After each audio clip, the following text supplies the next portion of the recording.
kalian bisa lancar mengucapkan statistika kan? Bisa Bu. Coba. Ada loh yang masih susah nyebutkan statistika. Statistika. Oh, pilih S. Statistika. Statistika. Aduh nggak muat, nggak muat. Oh belum mulai ya? Nggak. Hari ini. Ada Bu. Yuk, Anunya satu. aja. Bu Arin aja. Ya, Nggak muat soalnya di TikTok. dua.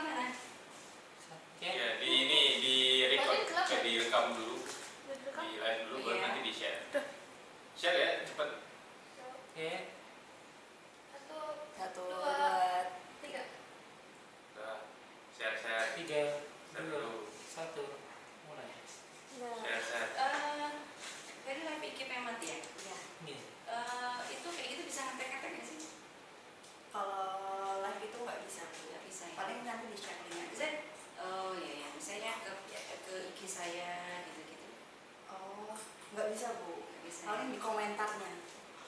Di kamar tadi, misalnya kalau di kamar tadi. Iya, kalau di komentar IG-nya ibu gitu. Hmm. Atau ibu mau live juga pakai IG-nya ibu. Enggak.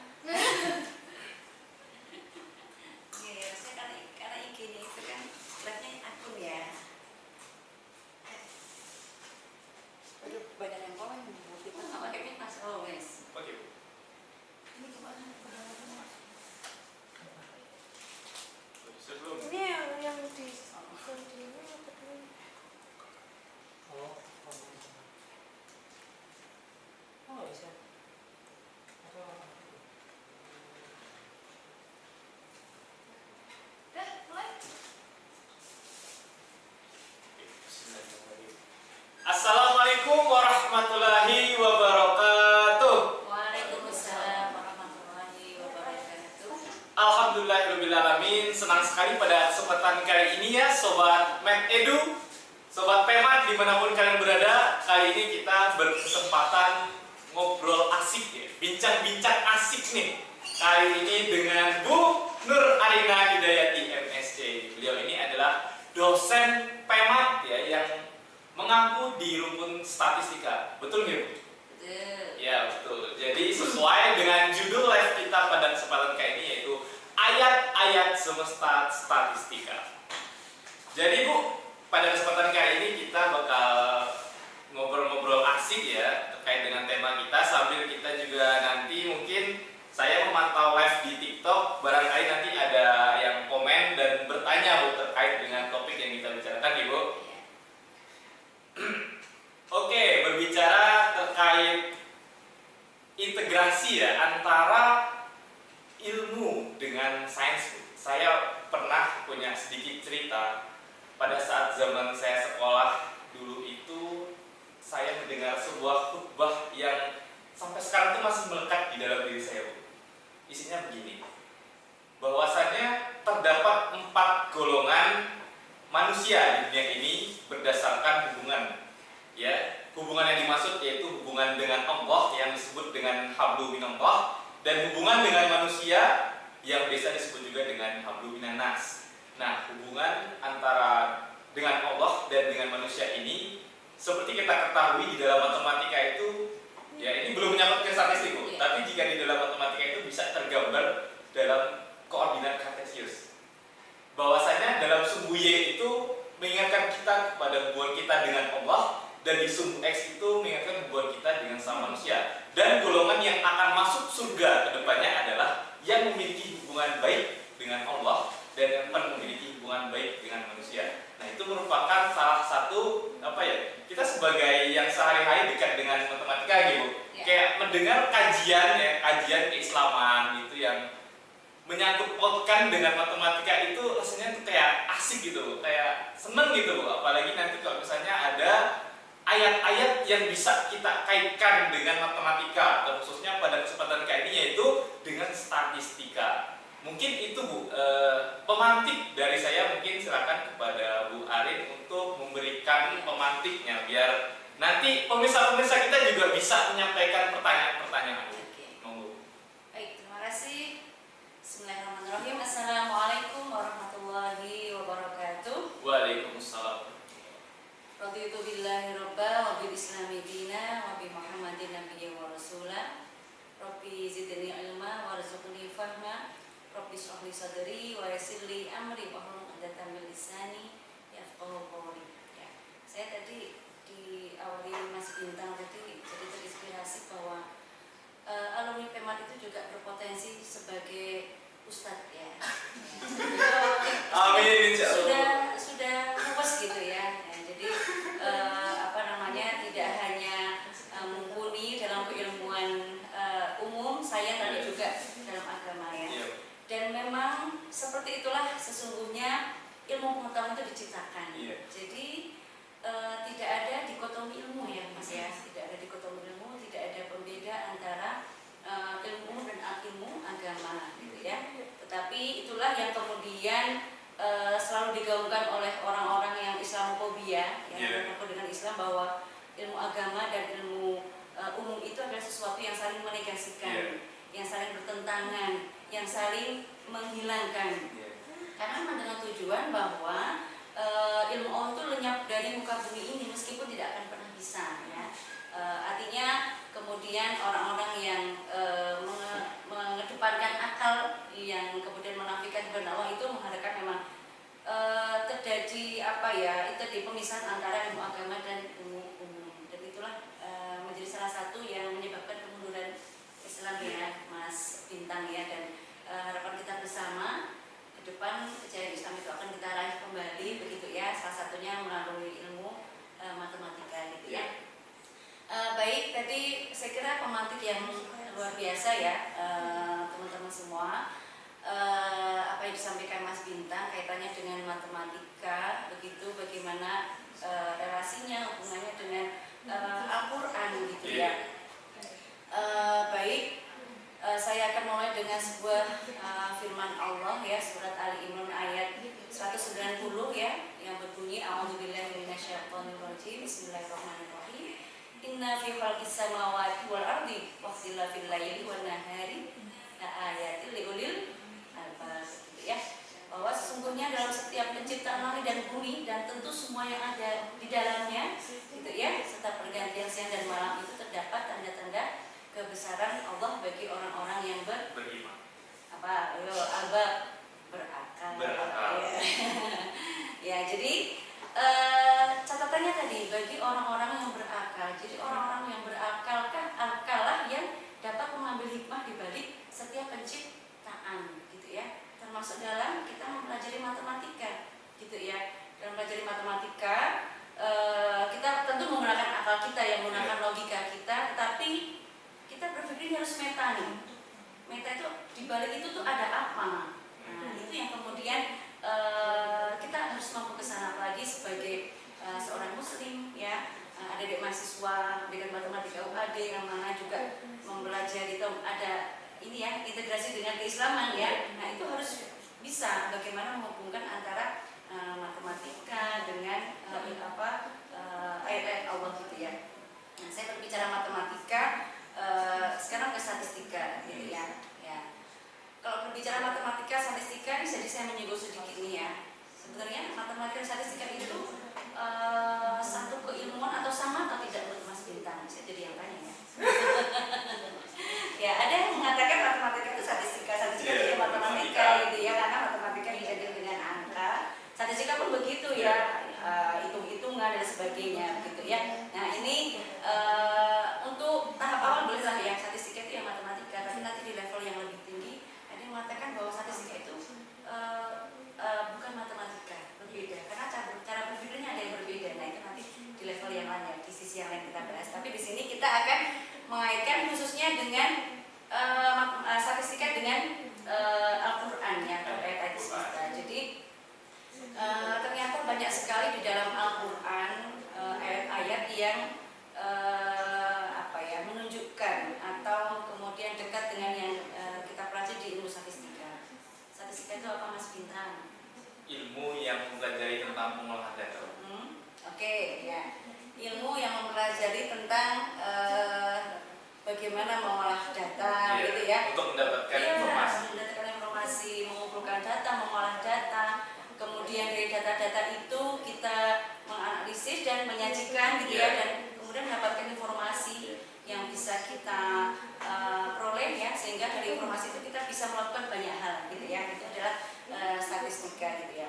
Kemudian di sini Al-Qur'an itu kita artikan gitu ya sebagai atau kita maknai sebagai petunjuk ya, petunjuk hidup ya, makna dan hikmah yang penuh dengan data dan informasi juga seperti itu. Jadi Al-Quran itu merupakan suatu kitab yang validitasnya tidak diragukan, gitu ya. Sampai akhir zaman ya. Iya, gitu ya. Bahkan kebenarannya kan jelas ya di Al-Quran itu bahwa tidak ada satupun yang bisa menyerupai Al-Quran. Itu kata Quran. Kalau orang yang percaya itu kan bagi orang yang beriman, gitu ya. Kalau kata orang yang beriman ya bisa menyerupai. Tapi ini ada orang yang membuktikan ya. Sekarang kan sudah ngetren ya AI ya. Nah, AI itu mau kita tanya apa aja kan bisa ya. Nah, mungkin Mas Binta pernah iseng atau pernah lihat videonya mungkin. Orang yang bertanya tentang Al-Quran itu, apakah kamu bisa membuat yang serupa dengan Al-Quran, pernah nggak itu? Jadi ada orang yang sepertinya dia non muslim ya, dari luar juga, dari luar negeri gitu ya, bertanya tentang AI gitu, tentang apakah kamu bisa merubah serupa dengan Al-Quran gitu ya. Jawabannya tegas, tidak ada yang bisa membuat sama dengan Al-Quran. Kemudian dia compare dengan kitab suci yang lain ya. Dia kitab suci yang lain, kamu bisa nggak membuat yang serupa dengan kitab ini? Dia bisa membuat dengan sedemikian rupa yang menyerupai kitab yang dimaksudkan. Nah, ini kan suatu bukti bahwa memang kevalidan Al-Quran, kesahihan Al-Quran itu memang tidak bisa dibantah gitu ya Mas Bintang ya. Termasuk kemudian banyak kita temui ya ayat dalam Al-Quran itu yang menunjukkan tentang angka. Banyak ya Mas Bintang ya, tentang jumlah kata misalnya jumlah ketika waktu itu Nabi Yusuf gitu ya menceritakan mimpinya dengan ayahnya gitu ya, melihat bintang melihat bintang ya, sama dengan nama hostnya ya, lihat bintang. Itu jumlah berapa Mas Bintang? 7 ya. Kemudian melihat bulan, lihat matahari ya dengan angka-angka yang disebutkan gitu ya. Itu kan angka-angka itu kan tentu diperoleh dengan cara apa? Kalau dalam statistik berapa jumlah bintang itu ada 7 misalnya, itu namanya data apa? Ingat nggak? Data diskrit ya namanya. Ya, jadi di statistika itu ada data berdasarkan cara memperolehnya ya. Gitu kan, ada data diskrit, ada data kontinu ya. Jadi data diskrit itu data yang diperoleh dengan cara membilang ya.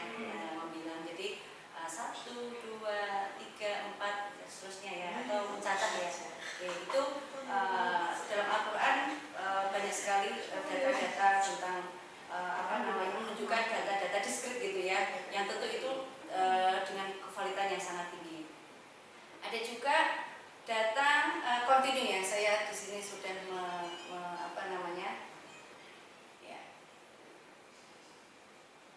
ini ya ayat-ayat diskrit tadi ya. Di sini ada surat Al-Baqarah ayat 261 ya. Di situ disebutkan bahwa perumpamaan orang-orang yang menginfakkan hartanya di jalan Allah adalah seperti sebutir biji yang menumbuhkan 7 tangkai ya. Pada setiap tangkai terdapat 100 biji gitu ya. Dan Allah melipat gandakan bagi siapa yang Dia kehendaki gitu ya. Nah, ayat ini juga menunjukkan tadi angka-angka gitu ya, yang mana ini kan kelipatan ya. 7 tangkai, setiap tangkai itu 100 biji. Berarti nanti kalau 7 tangkai berarti berapa pahalanya itu? 700 biji ya? 7 kali 100 kan ya? Dan melipat gandakan ya. Jadi di sini ada pola. Kemudian ada juga tadi ceritakan ya surat Yusuf tadi ya, ayat 4 tadi ya, bahwa ingatlah ketika Yusuf berkata kepada ayahnya, wahai ayahku, sesungguhnya aku bermimpi melihat 11 bintang. 11 bintang, matahari dan bulan, melihat semuanya sujud kepadaku ya. Ini bukan 7 ya bintangnya. Kalau bintang 7 jadinya apa? Oh, itu minuman. Itu puyer ya. Iya. Tahu bintang 7 nggak? Bintang 7. Tahu ya, itu obat ramuan yang sangat fenomenal pada zamannya ya. Ya, jadi di sini menunjukkan ayat-ayat tentang data diskrit ya. Kemudian contoh tentang kontinu ini ya. Tentang kontinu ya. Jadi kontinu, data yang kontinu itu yang seperti apa sih?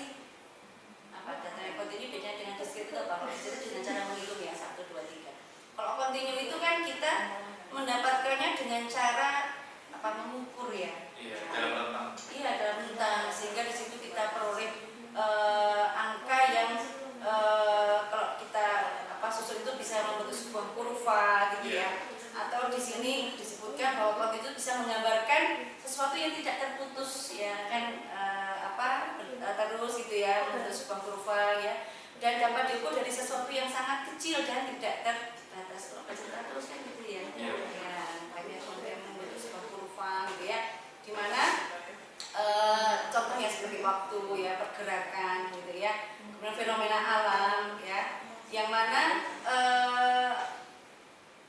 ayat-ayat itu contoh sendiri dengan data kontinu itu diperoleh dengan cara mengukur. Kalau dalam statistika contohnya apa? Misalnya data kontinu itu, misalnya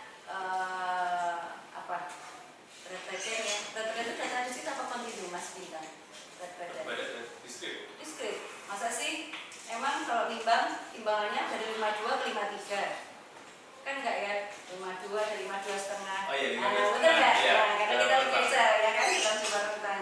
Nah, kalau berat badannya kita memang nggak ngefek ke 52 setengah sama 52 ya, karena hanya tapi kalau mungkin bayi yang baru lahir kan berat 3,5 kilo dengan berat 0,7 kilo itu kan ini ya, bedanya signifikan ya. Dan kalau kita nimbang berat badan itu pakai timbangan apa? Menghitung nih beratmu dihitung 1, 2, 3 kan? Enggak, pakai timbangan. Ya, pakai timbangan, pakai alat ukur gitu ya, sehingga nanti diperoleh data yang kontinu gitu ya. Atau mungkin kita mengukur mengukur meja misalnya ya. Mengukur meja nih berapa nih panjangnya misalnya? Berapa nih kira-kira? 1,5 ya. 1,5 atau misalnya dibuat senti ya mungkin bisa 150 cm, bisa 150,5 cm, betul ya? Betul. Penggaris itu kan tidak hanya 1 cm, 2 cm, 3 cm, tapi apa? 1 cm nanti ada milinya, ya nggak? Ya kan? Jadi kan bisa bentuknya bilangan real ya, atau bilangan koma-koma itu ya, desimal itu ya. Itu menunjukkan dia adalah suatu data yang kontinu yang diperoleh dengan cara apa? Mengukur. Artinya ada alat ukur gitu ya. Nah, jadi itu ya data kontinu yang kita peroleh, kita dapati dalam kehidupan sehari-hari. Kalau dalam Al-Qur'an ya, di sini ada suatu ayat ya, salah satunya banyak sekali ya. Ada surat Az-Zumar ya ayat 21. Yang di sini diceritakan bahwa apakah kamu tidak memperhatikan bahwa Allah menurunkan air dari langit lalu mengalirkannya ke mata air ya, mata air di bumi, kemudian dengan itu dia menumbuhkan tanaman-tanaman yang beraneka ragam warnanya. Jadi di sini dalam Al-Qur'an ya, konsep data kontinu itu biasanya terkait dengan hal-hal yang sifatnya tidak terputus. Jadi terus menerus gitu ya. Kemudian pergerakan bunga ini menjadi mekar ya, karena ada yang kita tahunya dari kuncup. Besok pagi karena kita kan nggak mantengin tiap malam gitu ya, tiap hari. Jadi tahu sekarang kuncup, besok pagi udah mekar kan begitu ya. Tapi kalau kita mau video ya, pernah ada orang yang mau video memang ingin tahu pergerakannya bunga dari kuncup ke mekar tuh, masya Allah luar biasa gitu ya Mas Bintang ya.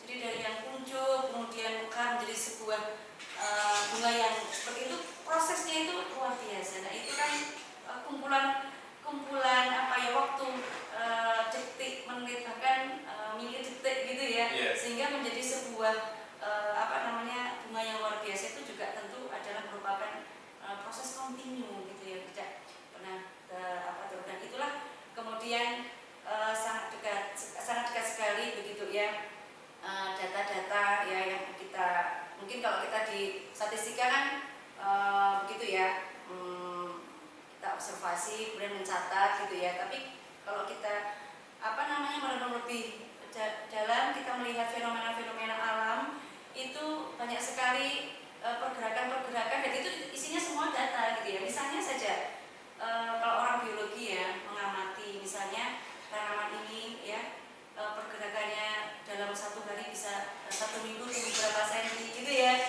Kemudian dalam 2 itu dicatat, diobservasi ya, menjadi sebuah data kan itu ya. Kemudian dari situ nanti kita ingin tahu misalnya kita mau membandingkan tanaman ABC gitu ya. Kemudian misalnya yang satu diberi perlakuan apa gitu ya Mas ya. Diberi perlakuan apa, yang diberi perlakuan kita observasi, oh yang ini tumbuhnya setiap minggu sekian gitu ya. Yang ini tumbuhnya setiap minggu sekian, yang ini sekian. Kita angka-angka itu kan karena yang kita tuliskan gitu ya. Tapi kan dalam kehidupan atau real life-nya itu kan memang kemudian ada sebuah pergerakan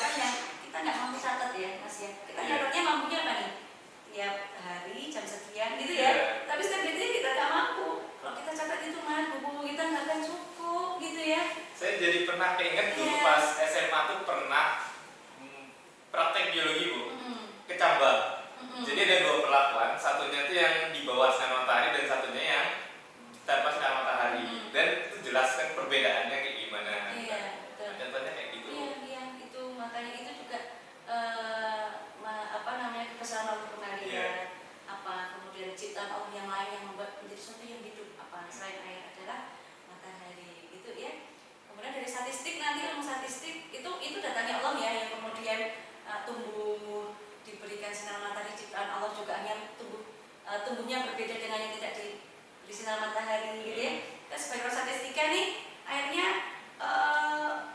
kalau statistika itu kan ini ya ada statistika deskriptif gitu ya, diferensial, dan nanti di diferensial itu kan kita mengambil kesimpulannya adalah berdasarkan dari fenomena itu gitu ya, lalu menyimpulkan bahwa pergerakan tanaman yang disinari matahari itu tidak lebih cepat, atau tanaman yang tidak kena matahari justru pertumbuhannya akan lebih cepat gitu ya, karena dia mencari sinar matahari juga pergerakannya lebih ekstrim ya, bagaimana agar dia tetap survive gitu ya. Meskipun kalau kita lihat dari sisi yang berbeda, tentu beda ya, tanaman yang tidak sinar matahari mungkin pertumbuhannya itu tidak sebesar, tapi dia secara nutrisi lebih bagus gitu ya. Itu kadang-kadang saya contohkan begini juga ke mahasiswa ya, sebagai motivasi ya. Nah teman-teman, kadang-kadang itu kita suka berkecil hati dengan mungkin minder dengan saya seperti tidak punya potensi apa-apa, dengan segala keterbatasan ya Mas Bintang ya, entah itu biaya, entah itu mungkin fasilitas pendidikan, mungkin karena memang kondisi ekonomi bermacam-macam. Dan itu kalau kita lihat sisi positifnya, jelas saya kurang berprestasi karena memang tidak disupport fasilitas yang segala macam gitu ya. Kita bisa belajar dari tanaman itu, betul nggak? Kalau logika yang kena matahari akan tumbuh lebih lebih cepat segala macamnya gitu ya. Tapi ternyata kan tidak ya. Justru tanaman yang satu sisi tanda kita kurang nutrisi tadi, dia akan terus berusaha bagaimana bisa survive itu tadi, sehingga pergerakannya bisa. Nah itu kalau kita artikan bisa dia lebih kreatif, ini kan?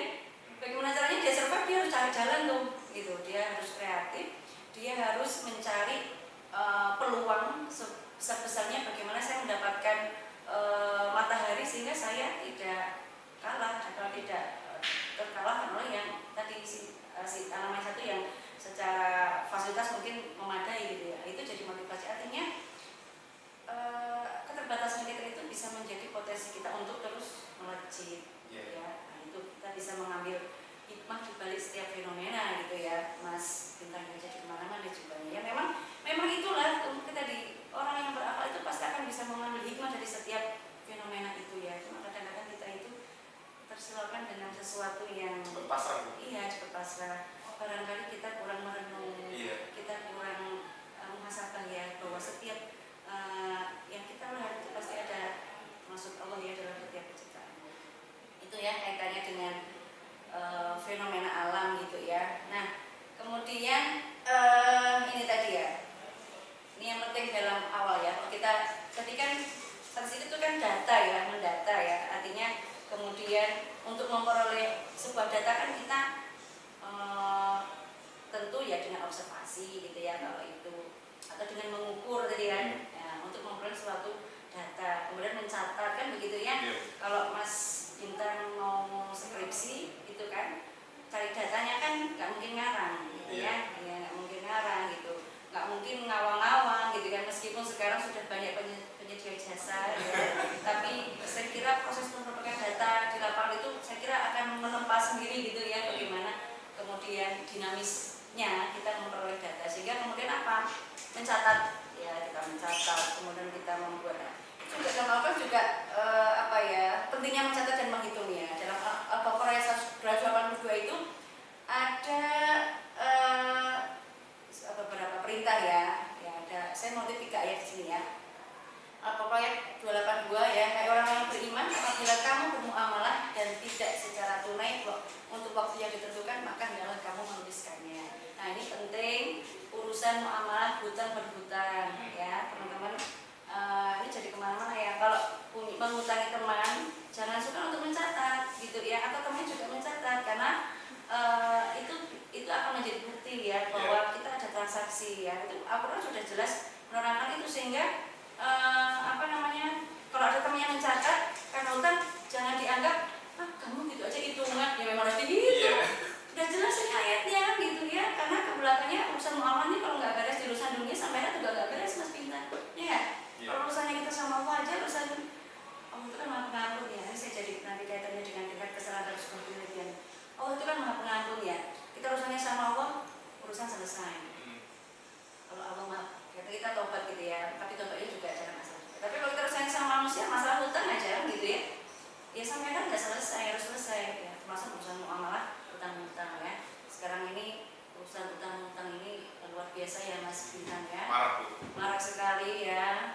Ini jadi nyambungnya ke pinjol-pinjol ya. Itu luar biasa sekali ya. Pinjol itu mencatat setiap rupiah kita. Kalau ke teman ya, ke teman kan enak gitu ya. Nah, karena nggak dicatat ya. Nah, itu apa namanya?